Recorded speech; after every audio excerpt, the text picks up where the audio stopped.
My family had a secret group chat where they insulted me, until my aunt accidentally sent me a voice message meant for them, calling me names. I never thought I'd be the person who discovers their entire family thinks of them as a walking ATM. Actually, that's not quite accurate. I knew they needed my help. I knew I was the one holding things together financially. What I didn't know was that they had a group chat dedicated to managing me like a resource to be extracted. Let me back up. My name is Nora. I'm 32 years old, and for the past 8 years I've been supporting my parents, my brother, and occasionally my aunt. Not just helping out here and there either.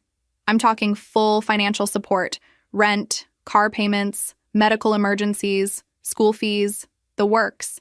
When I got my first decent paying job at 24, straight out of grad school, my father sat me down and explained that family takes care of family. My mother cried about how they'd sacrificed everything for my education. My brother, 3 years younger, was still finding himself. How could I say no? I didn't say no. Not for 8 years. The video arrived on a Tuesday night at 11:47. I know the exact time because I checked my phone obsessively for the next 6 hours, alternating between watching the 43-second clip and staring at my ceiling, trying to convince myself I'd misunderstood somehow. My aunt had been at dinner with my parents and brother. Someone's birthday, I think. I wasn't invited, which wasn't unusual. They often had family dinners without me. I was always too busy with work, or they didn't want to bother me. In retrospect, I should have found that suspicious, but I was honestly just relieved not to sit through another meal where everyone needed something from me. The video was an accident. My aunt must have been trying to send something else to our family group chat and grabbed the wrong file. It showed the table at some restaurant I didn't recognize. You could see my mother's hands gesturing, my father's profile, my brother leaning back in his chair with that smirk I'd seen 1,000 times. The audio was what killed me. She actually believed the dentist thing, my brother was saying, laughing. I told her I needed $3,000 for emergency dental work, and she just transferred it. Didn't even ask for a receipt. My mother's voice, warm and amused in a way she never sounded with me lately. Well, she's always been gullible. Remember when she was little and we convinced her the tooth fairy was real until she was 10? That's different, my aunt said. And I could hear the whine in her voice, that loose, comfortable tone people get when they're among friends. She's not gullible anymore. She's just desperate to be needed. It's kind of pathetic, actually. Pathetic but profitable, my father added. And they all laughed. All of them. Our little walking ATM. How much has she given us this year alone? I calculated it last month, my aunt said. Between all of us, about $83,000, not counting the car. Jesus, my brother whistled. And she'll keep giving. She's got that guilt thing, you know? Catholic guilt without the actual Catholicism. What's the next emergency? My mother asked. We need to space them out better. The last two were too close together. The video ended. 43 seconds. Less than a minute to demolish 8 years of what I thought was family loyalty. My aunt deleted the message 7 seconds after sending it. I saw the message deleted notification pop up, but I'd already saved it. Automatically, without thinking. Some instinct for self-preservation that my conscious mind hadn't even acknowledged yet. By 3 in the morning, I'd moved past denial and into a kind of clinical shock. I got my laptop and started pulling up bank statements. Transfer after transfer. $4,200 for my father's surprise tax bill. $6,000 for my mother's emergency medical tests. $2,300 for my brother's textbooks, even though I later found out he'd dropped out of that semester. $3,500 for my aunt's rent increase when her lease renewed. The numbers kept climbing. I had spreadsheets. I'm an accountant, for God's sake. I track everything. But I'd never actually totaled up the family column because it felt wrong, like I was keeping score when I shouldn't be. That's what they'd taught me.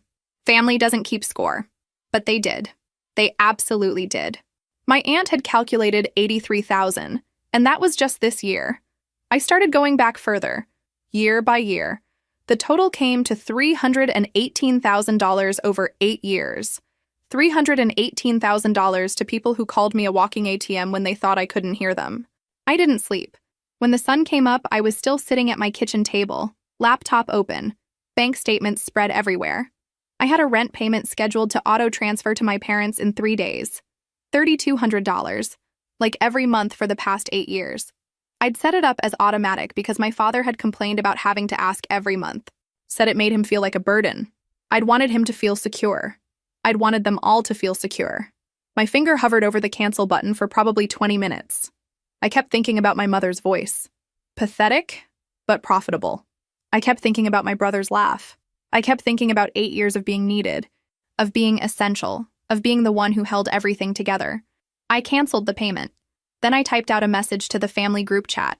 Simple, friendly, apologetic even, because apparently 8 years of conditioning doesn't disappear just because you've seen behind the curtain. Hey everyone! I've had some unexpected expenses come up this month. Going to need to skip the rent payment this time. Sorry about the short notice. I sent it at 6:42 in the morning and then turned my phone face down on the table. My hands were shaking. I felt like I'd just committed a crime. The first response came at 8:15. My mother. What expenses? Then my father at 8:37. Nora, we have bills. You can't just decide not to pay. My brother at 9:53. Seriously? You're going to screw us over like this? By noon, I had 47 messages. The panic was palpable, coordinated in a way that would have been impressive if it wasn't so disturbing. My mother called 6 times. My father sent increasingly aggressive texts. My aunt, interestingly, stayed quiet for the first few hours. At 2 in the afternoon, my father canceled our scheduled dinner for that weekend. The one he'd been asking me to attend for weeks, saying how much my mother missed seeing me. Apparently, she didn't miss me quite enough to deal with me when I wasn't paying. At 4:30, my mother called again. I answered this time, and she was crying, full sobbing, the kind I'd only heard at funerals. She had a consultation tomorrow, she said. Urgent. The doctor had found something. She needed me to understand how serious this was.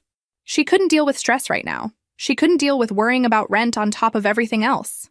What kind of consultation? I asked, my voice surprisingly steady. A specialist, she said vaguely. For the thing I told you about. She hadn't told me about anything. But that was the pattern, wasn't it? Emergencies that were never quite explained. Problems that required immediate money, but never follow up. I'd stopped asking for details years ago because it made me feel like I didn't trust them. Which specialist? I pressed. Dr. Morrison, she said, irritated now behind the tears. At the clinic on 7th Street. I wrote it down. After I hung up, I looked up Dr. Morrison. Aesthetic medicine, Botox and fillers. The consultation cost $250 and was entirely elective. I sat there staring at the website, at the before and after photos, at the glowing reviews, and felt something crack in my chest. She'd cried to me about cancer or tumors or something life-threatening, and she was getting cosmetic work done. The nausea hit me so hard I barely made it to the bathroom. My grandmother called at 7. 4 minutes and 22 seconds of the most emotionally devastating audio I'd ever heard in my life. She didn't yell. She didn't even sound disappointed. She just sounded sad. Sad and confused and hurt. Why was I doing this? What had they done to deserve this? She'd always thought I was such a good girl. She'd always been so proud of me. She didn't understand what had changed.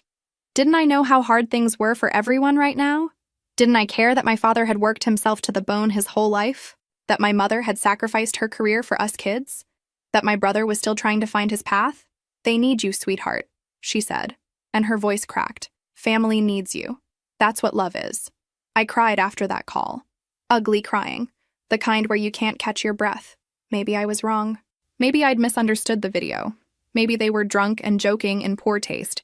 Maybe I was being cruel and vindictive over nothing. Then my phone buzzed again. A message from a cousin I barely knew.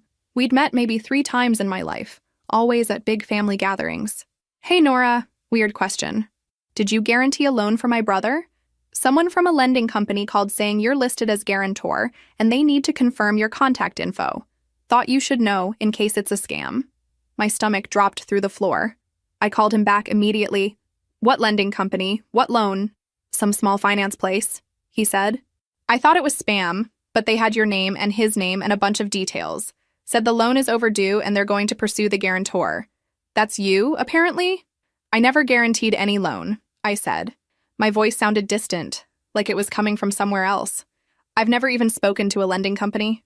Yeah, that's what I figured, he said. Probably identity theft or something. You should check it out. After I hung up, I sat very still for a long time. Years of conditioning told me to call my parents, to ask them what was happening, to let them explain. But that video played in my head. Walking ATM. Pathetic but profitable. I opened my laptop instead. If there was one fraudulent loan with my name on it, there might be more. It was Saturday morning when I finally had all the pieces. I'd spent 2 days barely sleeping, digging through every financial record I could access, making calls, sending emails. My cousin had given me the name of the lending company that contacted him. I called them, explained the situation, and asked for documentation. They sent me a PDF, my signature at the bottom of a loan guarantor agreement, except it wasn't my signature. Close, but not quite. The loops were wrong, the pressure was different. Someone had forged my signature. I contacted every major lender I could think of. By Saturday afternoon, I had copies of 4 separate contracts. 4. A rental guarantee for an apartment I'd never seen. 2 personal loans with family friends I'd never met. And the one my cousin had asked about, from a small finance company, all with my forged signature. I spread them out on my dining room table and stared at them. The handwriting was skilled. Someone had practiced. Someone had studied my signature carefully enough to replicate it with reasonable accuracy. Not perfect, but close enough that a clerk processing paperwork wouldn't look twice. My mother's handwriting was elegant, looping. My aunt's was messier, more practical. But looking at these signatures, I thought I saw my aunt's efficiency in the execution, the way the letters connected, the pragmatic rather than decorative approach. My hands were shaking as I went back to my email. I'd been downloading everything I could find, every archived message, every old attachment. 3 hours later, I found it. An email chain between my mother and my aunt from 2 years ago. "We need to be smarter about this," my aunt had written. "I made a calendar. Each month has a different emergency. Space them 2 to 3 weeks apart minimum. If we cluster too many together, she might start asking questions." My mother's response: "What about amounts? She's been getting suspicious about the big asks. Mix it up. 1 month small, 1,500 to 2,000. Next month medium, 3 to 4,000. Then nothing for a week or two. Then hit her with a big one when she's relaxed, 7 to 10,000. Medical is best for the big ones. She never questions medical." They'd attached a spreadsheet, literally a spreadsheet with projected extractions by month, divided among family members to avoid overlap. My aunt's contact was listed as project manager for extracting money from me. I kept digging. Old emails. Archived texts I'd forgotten to delete. A separate cloud storage account I'd made years ago for family photos that no one else remembered I had access to. And there it was. Documentation of a property sale. My maternal grandmother had died when I was 23, right before I graduated. She'd left me a small inheritance. Nothing huge. $80,000 and some jewelry. My parents had handled the estate because I was busy with final exams and job hunting. They'd told me the inheritance went mostly to taxes and estate fees. I'd gotten the jewelry, which I'd thought was the meaningful part anyway. The sale documents told a different story. The full $80,000 had been distributed to my mother. The jewelry had been costume pieces from a different relative entirely. My actual inheritance had been sold off and pocketed. I'd been robbed, not metaphorically, literally robbed. And then I found the group chat. Not the main family one we all used. A different one. I found it in an old phone backup I'd forgotten about from before I upgraded my phone 2 years ago. The chat was called Project E, just those 2 words. Project E. It took me a minute to realize the E was probably for Emma, my middle name, the name my family actually used for me, even though I'd started going by Nora professionally. I opened the chat history and immediately wished I hadn't. Message after message coordinating their asks, comparing notes on what worked best, strategizing timing. My aunt was indeed the manager. She'd send messages like, "Emma seems stressed this week, might be good for a sympathy play," or, "Hold off on any asks this month, she mentioned her car needs work." My brother, "Hit her up for tuition, she'll never verify it." My father, "The medical angle works best with her. Play up the doctor visits." My mother, "She called asking about Thanksgiving. If she hosts, we can hit her for grocery money after." They'd been managing me.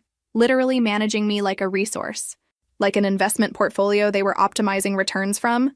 I read through 3 years of messages, 3 years of careful coordination, 3 years of treating me like a mark. The worst part wasn't even the money. It was the insight into how they really saw me. My mother describing me as emotionally needy, and how that was useful for guilt trips.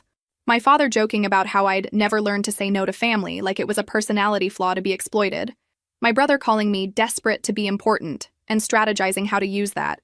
My aunt, the project manager, had written, "As long as we don't get greedy and make her suspicious, this is sustainable for years, maybe decades. She's not going to suddenly grow a spine." I closed the laptop, walked to the bathroom, threw up. Again. It was Sunday evening when I'd finished documenting everything. Screenshots, downloads, backups. I had evidence of fraud, embezzlement, identity theft. I had a video of them laughing about using me. I had proof of coordination and premeditation.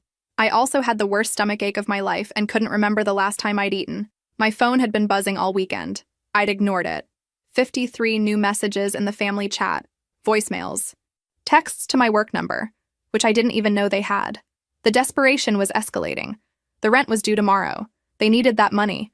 Where was I? Why wasn't I responding? What kind of daughter abandons her family like this? I drafted a response maybe 20 times. Deleted it every time. What do you even say? Sorry? Found out you've been running a coordinated scam on me for years? Just discovered you forged my signature on legal documents? Turns out the family I thought I had doesn't actually exist? Instead, I made copies of everything and put them in 3 different secure locations.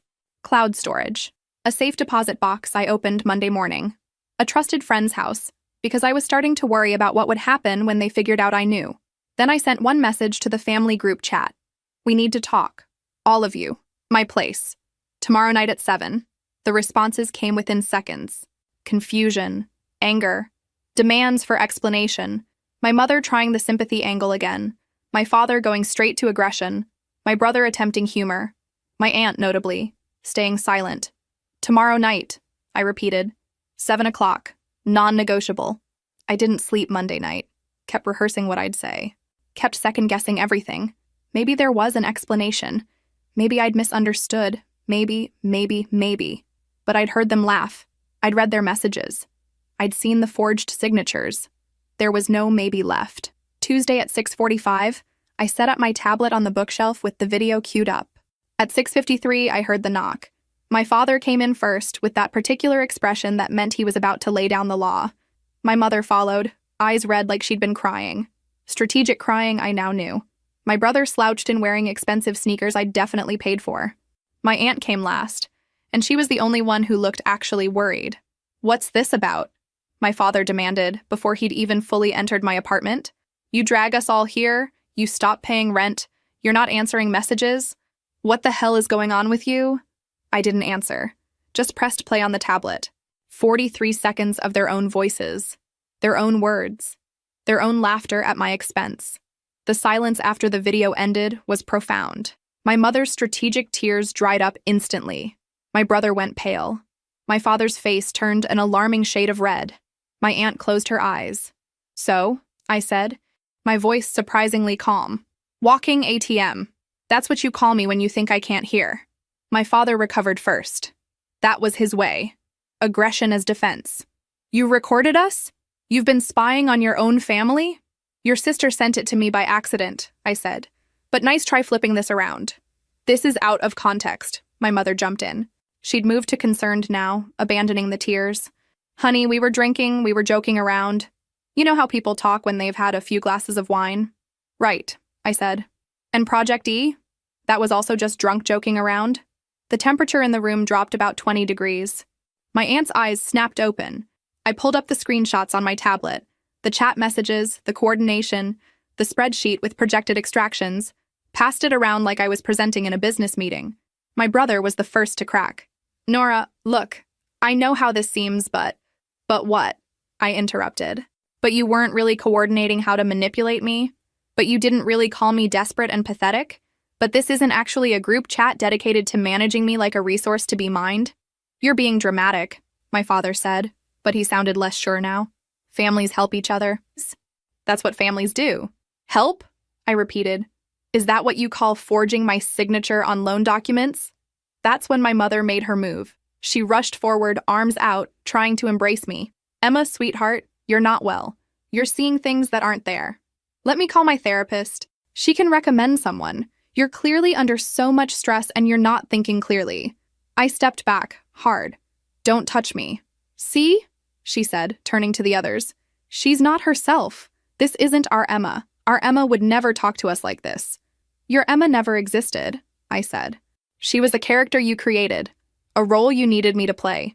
The dutiful daughter who never questions anything and just keeps writing checks. My father's face was purple now. You want to talk about what we've done for you? Who paid for your college? Who gave you a place to live for 18 years? Who fed you and clothed you and made sure you had everything you needed? That's called being a parent, I said. That's the bare minimum of what you're supposed to do. It doesn't entitle you to 8 years of financial abuse.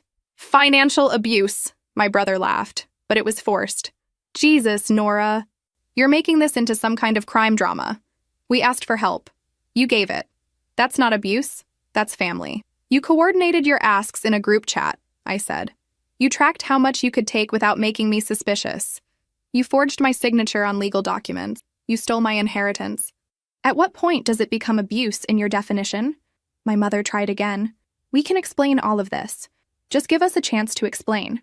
You're being so cold right now. This isn't like you. You're right, I said. It's not like the me you constructed. The me who never says no.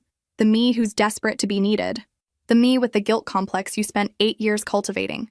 You need help, my father said. Professional help. You're having some kind of breakdown. I need you to leave, I said. Emma? Nora. My name is Nora, and I need you to leave my apartment right now. My brother hadn't said anything in a while. He was staring at his phone and his face had gone gray. You told people, he said quietly.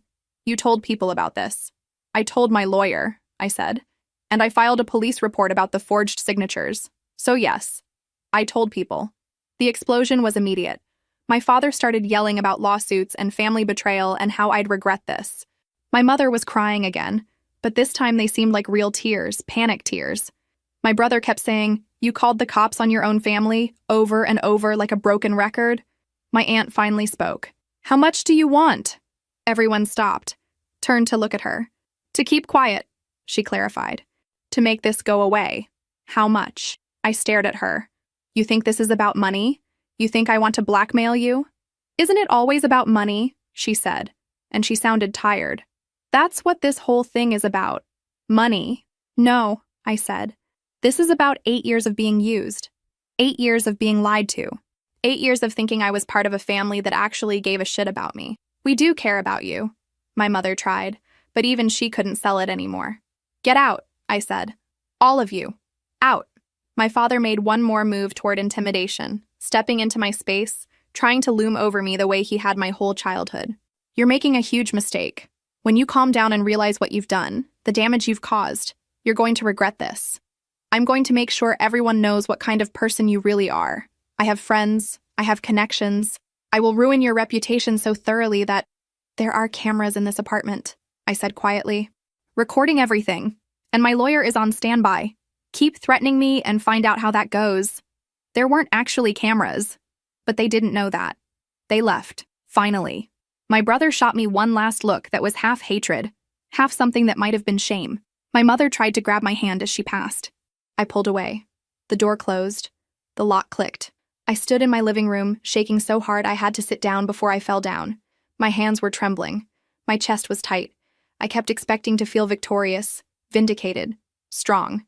Instead, I felt sick, hollowed out, like I'd just killed something and wasn't sure if it needed to die.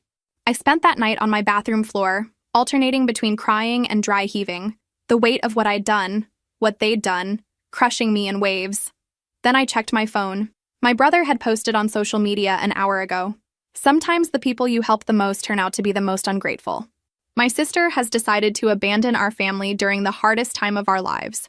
My father is dealing with serious health issues. My mother needs support. And she's decided her money is more important than her family.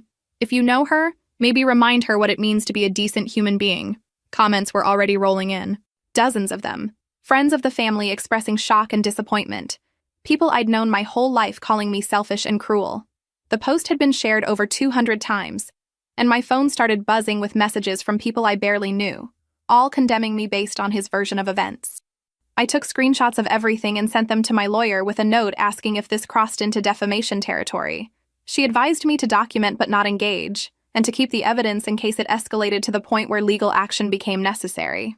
Wednesday morning, I sat in a lawyer's office with printouts of everything I'd found. The forged signatures, the group chat, the inheritance documents, the email chains, the video. "This is fraud," the lawyer said. "A woman in her 50s with kind eyes and a no-nonsense demeanor. Multiple counts. The forged signatures alone are serious. Add in the inheritance situation, and we're looking at potential criminal charges.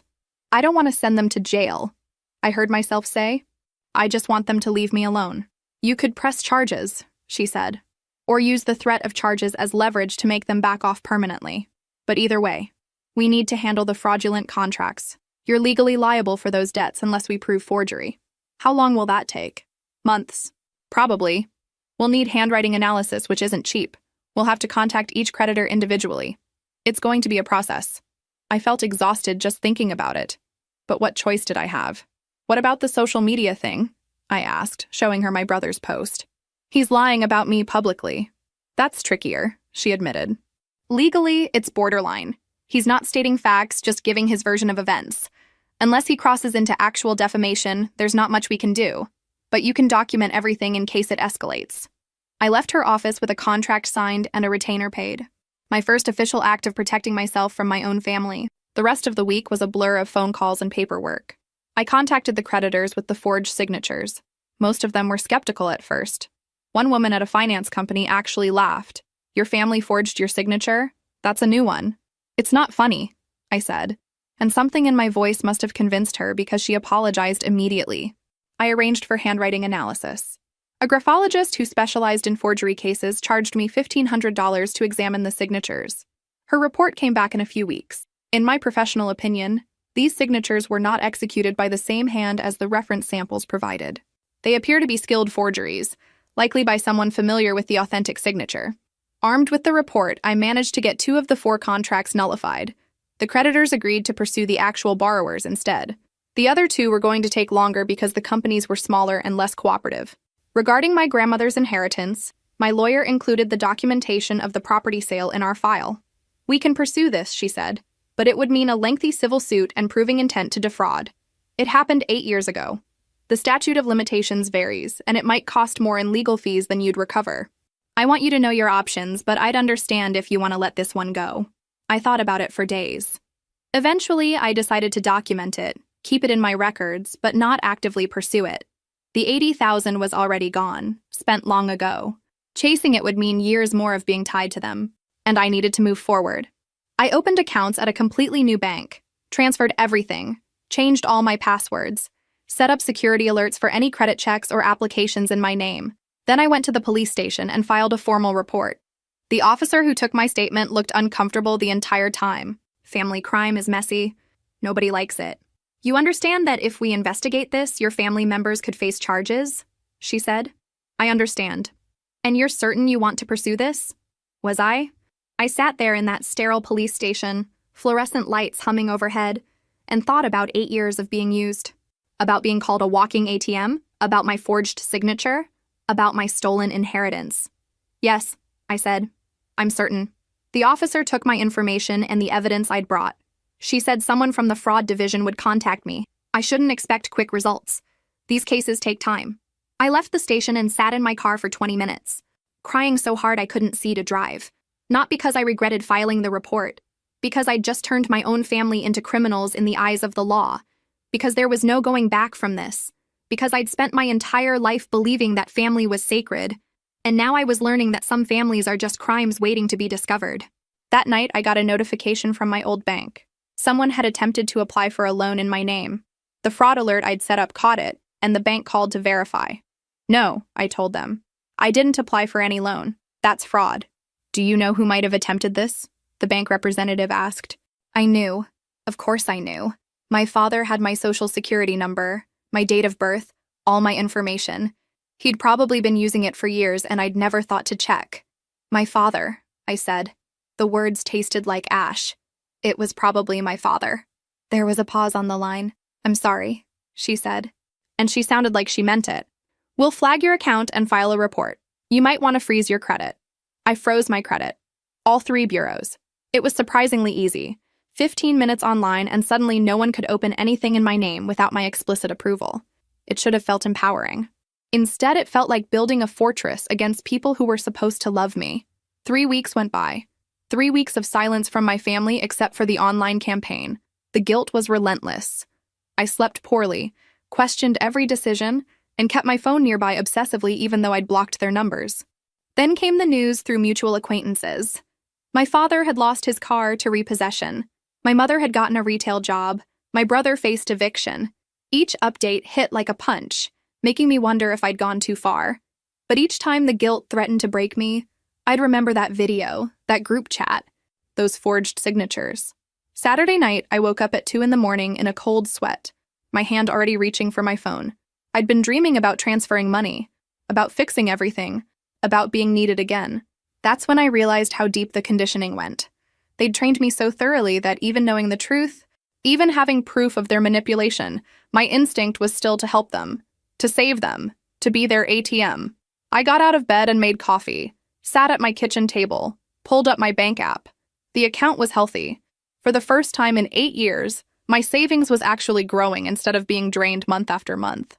I had money, security, a buffer. And it felt wrong. It felt selfish. It felt like I was hoarding resources while my family struggled. They'd really done a number on me. Sunday evening, I got a message from my uncle, my father's brother, someone I'd only seen at major holidays. We weren't close. Your father called me asking for money, the message said. Wanted me to know you'd cut them off completely. Told me his side of the story. Then I talked to your aunt. Got a different story. Then I did some digging and found out I'm not the first relative they've tried to borrow from. I think you should know something. 15 years ago, I was in your exact position. They did the same thing to me. When I finally said no, they cut me out completely. Haven't spoken to me since, except when they need something. You're not the villain here. You're just the latest person to figure out who they really are. Stay strong. Don't give in. I read that message probably 50 times. Someone understood. Someone had been through this. Someone knew it wasn't me being cruel. It was me finally waking up. I wrote back, "Thank you. I needed to hear that." He replied within minutes. "They're going to try everything. Guilt. Anger, manipulation, fake emergencies. Don't fall for it. You're not responsible for adults who refuse to take care of themselves." That message became my anchor. When the guilt threatened to overwhelm me, I read it again and again. Monday morning, I was at my desk at work when I got a call from an unknown number. I almost didn't answer, but something made me pick up. "Is this Nora?" A woman's voice I didn't recognize. "Yes. This is calling from St. Mary's Hospital. We have your mother here. She was brought in by ambulance this morning. We're calling her emergency contacts." My heart stopped. Every fear, every guilt, every doubt came rushing back. My mother was in the hospital. My mother was hurt. What if she was dying? What if this was real and serious and I'd refused to help and now it was too late? "What happened?" I asked, already grabbing my keys. "Is she okay?" "She's stable. She's asking for you. Can you come in?" I was halfway to my car when something made me stop. Something about the timing. Something about how convenient this emergency was. I called the hospital back. Different number. The main line. "Hi, I received a call saying my mother was brought in by ambulance. Can you confirm a patient? Her name is..." "One moment, please." Typing sounds. A pause. "I don't show any recent ambulance admissions by that name. Are you sure she's at this location? The person who called said she was brought in this morning. Let me check with the ER." More typing. A longer pause. "No, I'm not seeing her in our system at all. Are you sure you have the right hospital?" My hands were shaking. "Someone called me from this hospital saying she was there. That's very strange. Let me transfer you to security." I hung up, called the unknown number back. It rang twice and went to a generic voicemail. It was fake. The emergency was fake. Someone, probably my mother herself, had staged a fake hospital emergency to get me to come running with my wallet open. I sat in my car in the parking garage and laughed. Not because it was funny, because it was so predictable, so perfectly on brand for them. When guilt didn't work, when anger didn't work, manufacture an emergency. It was right there in the group chat. Medical emergencies were their favorite tactic. But this time I hadn't fallen for it. This time I'd checked.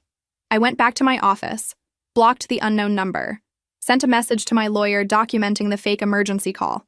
They never tried that particular tactic again, probably realizing I'd started verifying everything. Then I cried in the bathroom for 15 minutes because even knowing it was fake, part of me still wanted to believe my mother actually needed me. That's what abuse does. It makes you question your own reality, even when you're holding the evidence in your hands. A message from my uncle arrived that evening, validating everything. He'd been through the exact same thing 15 years ago. "You're not the villain here," he wrote. "You're just the latest person to figure out who they really are. Stay strong. Don't give in." That message became my anchor. 2 months after I cut off the money, I got a message from my brother, the first direct contact since the confrontation in my apartment. "Can we talk? In person? Just you and me. No parents, no drama. I want to apologize properly. I stared at the message for a long time. Part of me wanted to believe it. My brother and I had been close once. When we were kids. Before the money, before the manipulation. Maybe there was something real there worth salvaging. Against my better judgment, I agreed. Coffee shop. Public place. Afternoon, when it would be busy. He showed up looking rough. He'd lost weight. Dark circles under his eyes. Wrinkled clothes. Part of me felt that familiar guilt. Part of me wondered if I was wrong about everything. We ordered coffee. Sat down. He didn't speak for a while. Just stirred his cup with that nervous energy he'd always had. "I'm sorry," he finally said. "For everything. For the group chat. For the video. For treating you like an ATM. You were right. About all of it. I was wrong." The words sounded sincere. He looked sincere. His eyes were even watering a little. "I've been thinking about it a lot," he continued. "About how we treated you.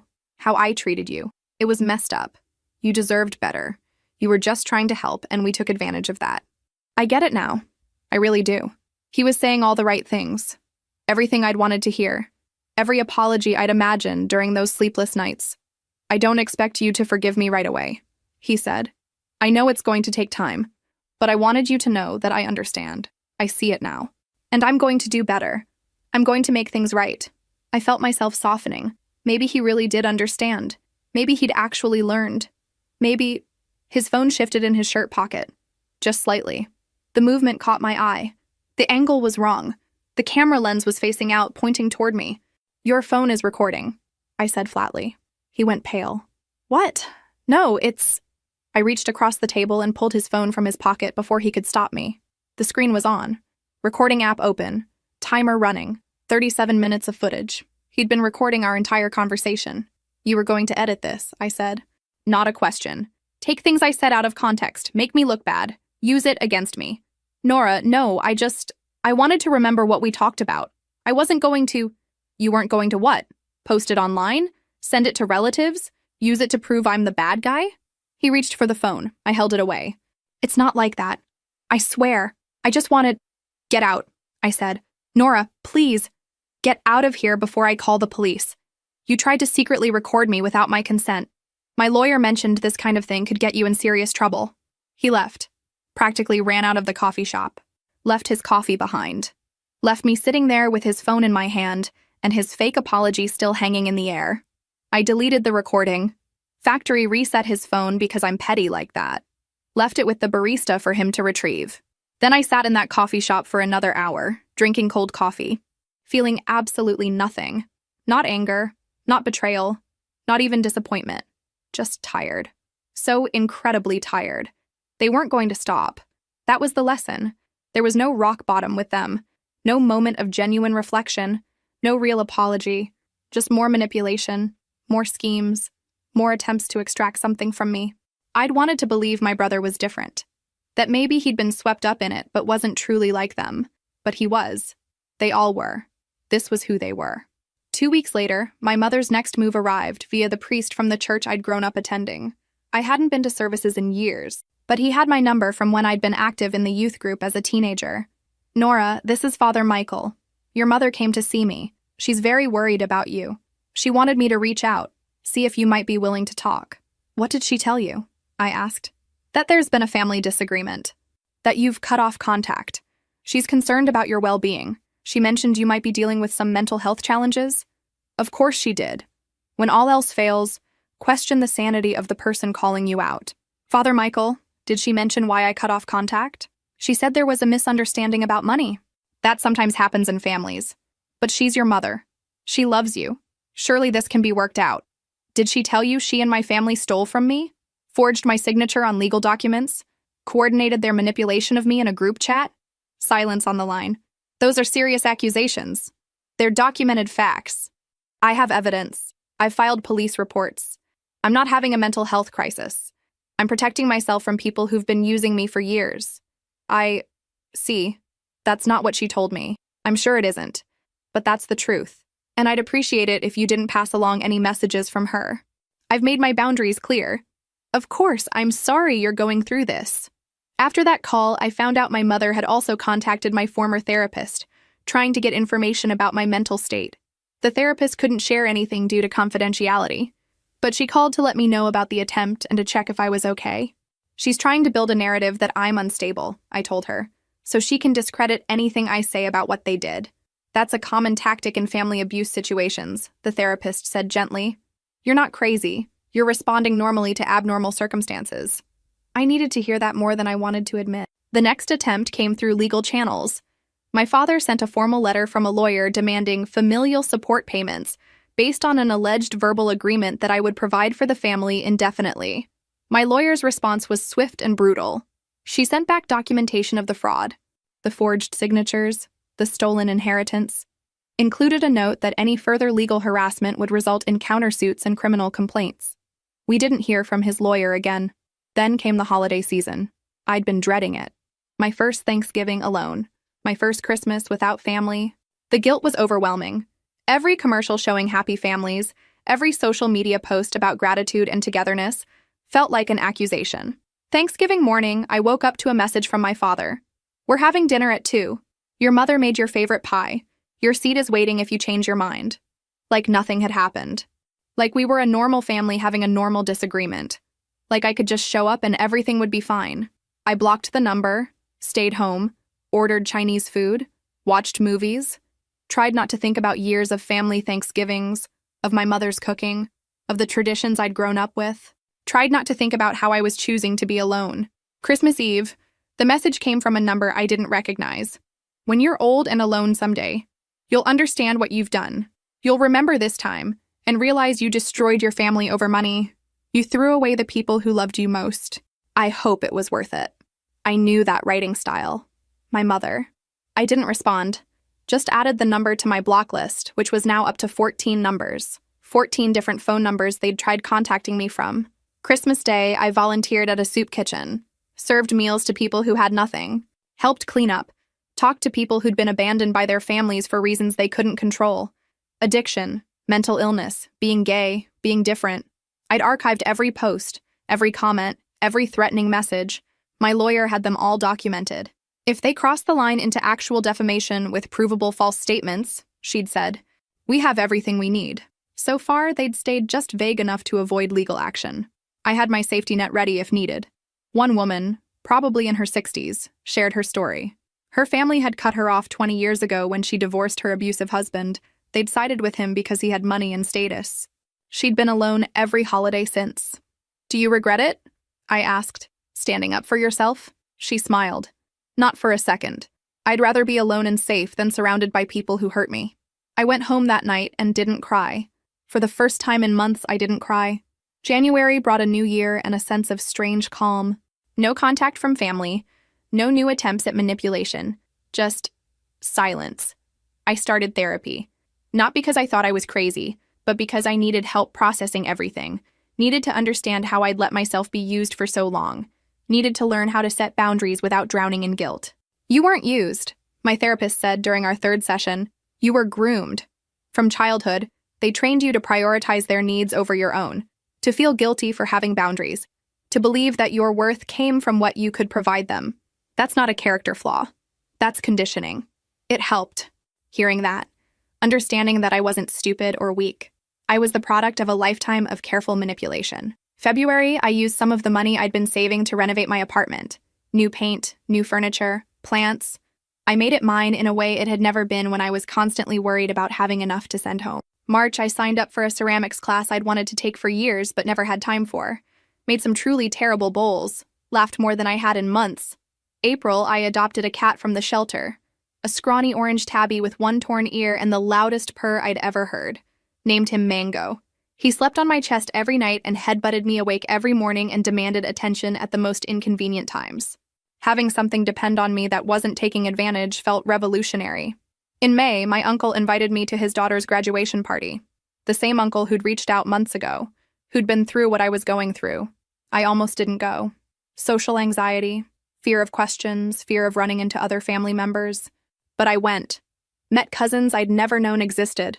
My uncle's kids, now adults, funny and kind, and nothing like the family I'd grown up with. His wife welcomed me like I'd always been part of the family. Nobody asked about the money. Nobody mentioned my parents. They tried to isolate us too. my uncle told me quietly while we were getting drinks. That's part of their pattern. Keep people separate. Keep them from comparing notes. Keep them dependent. Did you ever forgive them? I asked. He shook his head. Forgiveness isn't the same as letting people hurt you again. I forgave them years ago for my own peace, but I never let them back in. And I don't regret it. Through mutual friends, I heard updates. My father was working as a manager at a retail store, making decent money. Not great, but enough. My mother had her part-time job and was apparently complaining about it constantly, but managing. My brother had moved to a cheaper apartment and was taking online classes.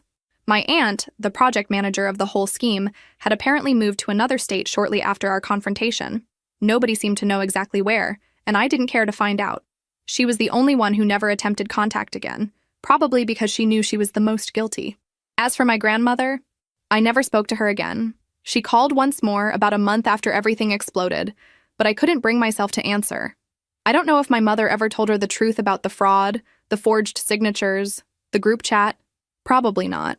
I imagine she's been told some version where I'm the villain, the ungrateful granddaughter who abandoned the family for no reason.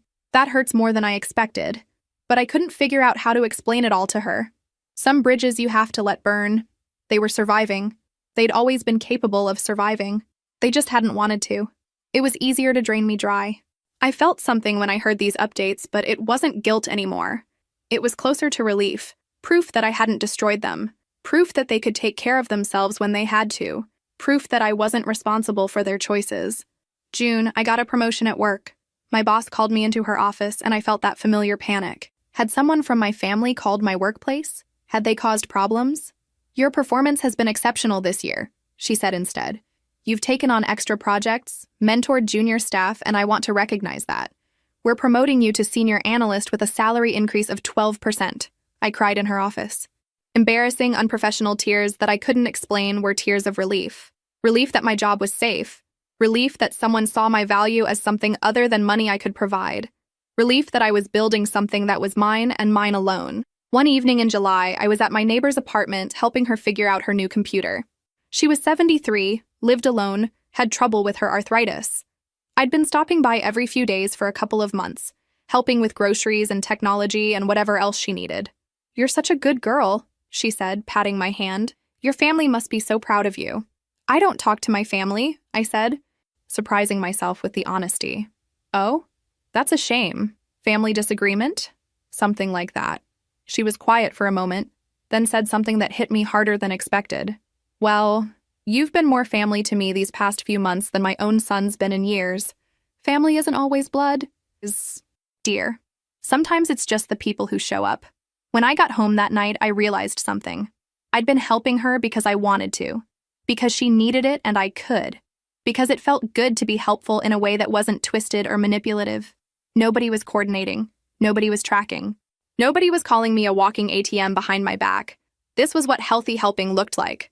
Choice, not obligation. Appreciation, not exploitation. August marked 6 months since I'd cut off contact. 6 months of silence. 6 months of slowly, painfully rebuilding myself. I wasn't the same person I'd been. That person was dead.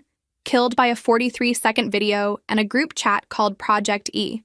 The person I was now was harder, more careful, slower to trust, quick to set boundaries, but also, maybe, beginning to be okay. I didn't wake up every morning thinking about them anymore. Didn't compulsively check my blocked messages folder. Didn't jump every time my phone rang. The guilt was still there, would probably always be there in some form, but it had shrunk, become manageable. Background noise instead of a constant scream. One Saturday afternoon, I was at my ceramics class when my phone rang. Unknown number. I usually let those go to voicemail, but something made me step outside and answer. Hello? Nora? A familiar voice. My brother. I should have hung up, should have blocked the number immediately. Instead, I said, "How did you get this number?" "Called your office, said I was a potential client." "That's harassment." "I know. I'm sorry. I needed to tell you something. No tricks this time, I swear. Like last time with the recording?